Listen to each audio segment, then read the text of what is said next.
Morning, guys. Happy coffee talk. Wow, a lot's happened since last coffee talk. It's been a couple of days. I'll give you guys an update, but I'm back. I'm home.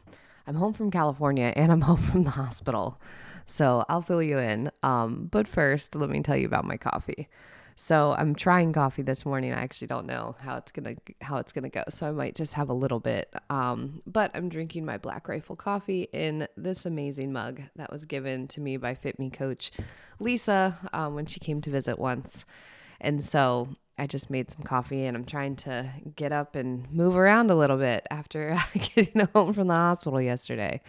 So yeah, I figure I'll fill you guys in and then we'll do a little coffee talk message. But I've missed doing coffee talk. This is the very first thing I'm returning to, by the way. I made a post in our Facebook group a few minutes ago, but outside of that, I was like, I got to get back to doing coffee talk. I just love connecting with you guys this way. So anyways, I went to California last week. It was supposed to be just a short little trip. I wanted to collaborate with some friends that do business in the fitness and nutrition space. I just love learning from people who are doing cool things. And so I wanted to take some time to see some people and collaborate, as well as spend some time with Tina, who works on the FitMe team, who lives in San Diego. So I'd planned this California trip and it was fairly straightforward, but I dropped into gyms, a CrossFit gym, a powerlifting gym. I did see all the people and do all the things, but it was a fairly normal trip. And on the way home, I just started feeling not good. And so I was flying home. I don't know I have no idea what day it was. Sunday? Yes. Sunday morning, I woke up and my neck felt swollen. And I was like, ugh. That it happens when you travel. You get kind of you can tell you're going to fight something off. And that's kind of what it felt like on Sunday morning. And then it just kind of got worse throughout the day. And by the time I was on the airplane, I could tell I was like full blown fever. My throat was so swollen and I just was not feeling good. And I was like, crap, like, what did I, catch some kind of sickness? Like, what if I got COVID? I'm like, ugh. So I'm like, I'm just going to sleep it off. Maybe it's just a cold. And so I go home and I go to sleep and I don't sleep. And I wake up in the morning, I'm like, there's something wrong. Like my throat is not right. It's not normal. I've been sick before. Like this is not normal. How swollen my throat is. I can't talk. I can't swallow it. I'm struggling. I'm like not breathing normal. So like, well, I'm just going to go to urgent care. So I really, truly just woke up, took a shower and went to urgent care. And urgent care was like, oh, we'll test you for strep and COVID, both negative. But they were like, your throat doesn't look good and you need to go to the ER. So I went to the ER thinking they were just going to check me out and send me on my merry way. No. First they're like, okay, well, we're going to swab your throat again for strep and COVID, which no, I don't have either one. And flu, not flu. They were like, but it looks really swollen up here, but it's probably fine, down your throat, but we're going to do a neck x-ray just to be sure. And we'll give you some IV medication while we wait for the x-ray. So they took me to the x-ray. I'm thinking that it's going to be a-okay. And they do the x-ray and they're like, your x-ray is not normal. Your throat looks really swollen. We need to do a CT. And we'll do a CT and it'll probably be fine. And we'll get you out of here, with some antibiotics. And they did the throat CT, or they did the neck CT with dye contrast, which I've never had before, which felt super weird. And then they were like, yeah, no, you're not going home. Your throat is really, really swollen all the way down. Like whatever sore throat infection you have just went right down your throat. So I don't have tonsils. I actually got my tonsils out when I was 18. And so my theory is that your tonsils, I don't think this is a theory. This isn't my theory. I've been told that your tonsils have an evolutionary purpose of catching sickness, which is why they get infected when you get sick. But it also stops that infection from going other places. Well, my tonsils got taken out when I was 18 because I was sick all the time with strep throat.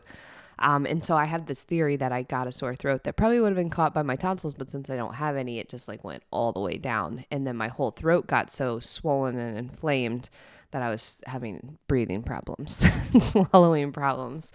So anywho, I got to spend the night in the hospital.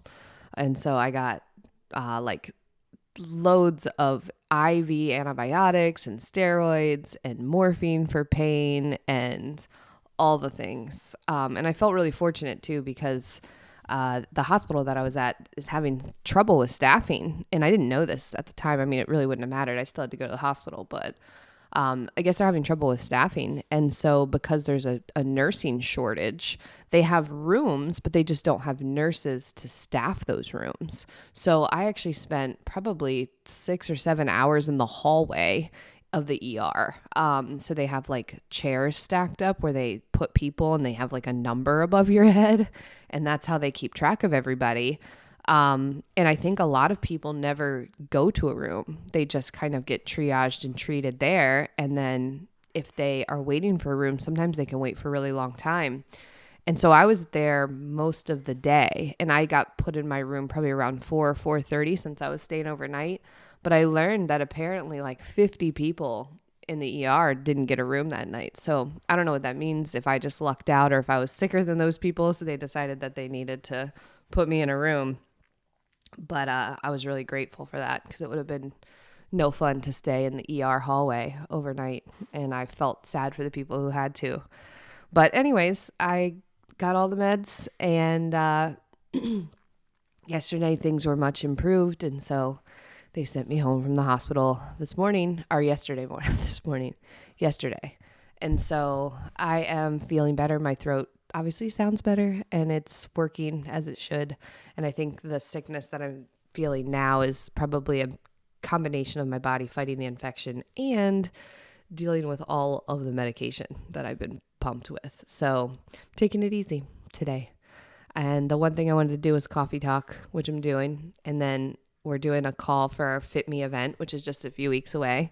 And that's it. That's all I'm going to do today and rest. So anyways, I just wanted to share with you what's been going on. I do have a coffee talk message. It's a really funny, small one.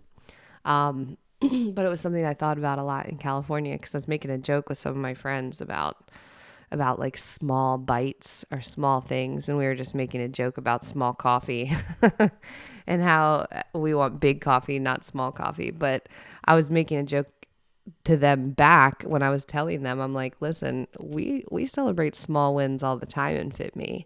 I mean, really the hype, the thing to do is to want to like go all in, go big, set those ginormous goals. And I definitely think that there's a moment for that. But most of the time, like when you're focusing on like little small things, that's actually how you accomplish the big things. And it was funny because it came up like that. And I was like, well, if you drink a lot of small coffee, what that means is you're really drinking big coffees. You're drinking a lot of coffee. It adds up.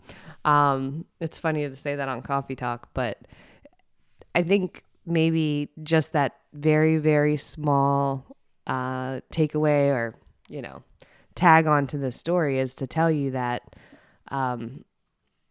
when I was in California and I was thinking about how much I love coaching, how much I love helping people, and how much I love seeing people's lives be transformed by learning how to eat better, learning how to move more, learning how to take better care of themselves, it feels like a big thing.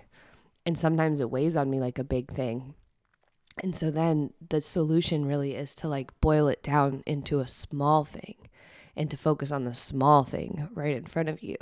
And that's exactly what you should do. If you're on your own journey to make some changes and accomplish some big goals, like you can feel the big goal, but then the next thing that you need to do is turn it into what is the small thing that I'm going to do today? What's the doable next step? I like to tell people take one doable step at a time, one more doable step, one more doable step.